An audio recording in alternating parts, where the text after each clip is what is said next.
Hey, Captain Chris Myers here, Central Florida Sight Fishing Charters. And one of the things that you need to consider when you're sight fishing on the flats is to be casting or not to cast. And by that I mean blind casting. Should you be just chucking it out and covering water as you're fishing, or should you wait till you see something? You know, my personal theory is that when we're out flats fishing, we're poling the boat. If you're waiting and you have sun and clear water, there's no reason that you can't see fish. And if the fish are there, you will see those fish.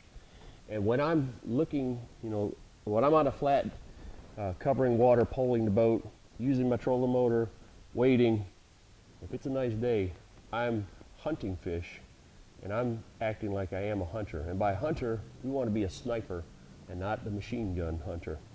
No hunter I know goes out in the woods and starts blasting off shots, hoping that he hits something. He either sits in the tree and he waits for it to come to them, he sees it, he takes aim, he shoots, and hopes he hits it.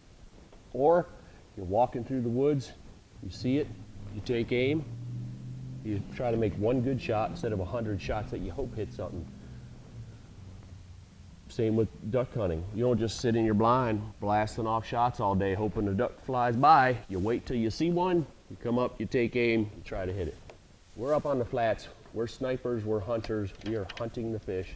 And sure enough, if you're just chucking it out, and you chuck it out over there, you do that enough times, all of a sudden there'll be 5 fish right here 10 feet off the tip of your rod, and 1,000, 2,000, 3,000, 4,000, 5,000, 6,000, 7,000, almost 8 seconds, and that wasn't even a 50-foot cast I made. So if you're blind casting, you're usually casting at 100 feet.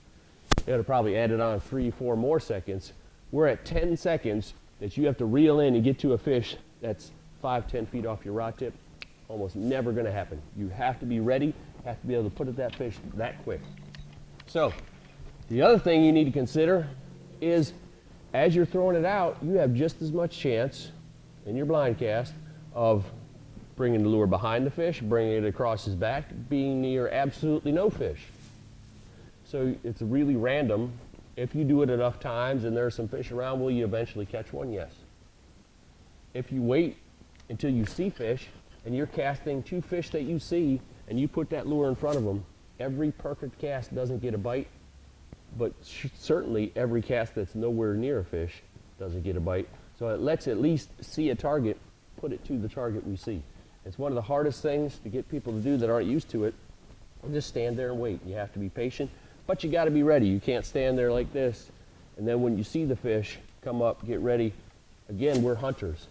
If you were walking in the woods hunting, you wouldn't have your magazine in your pocket, and then when you see the deer, reach down, pull the magazine, put it in, crack it back, come up to your shoulder. It's way too late. You're making way too much noise. Took way too long. It's probably gone.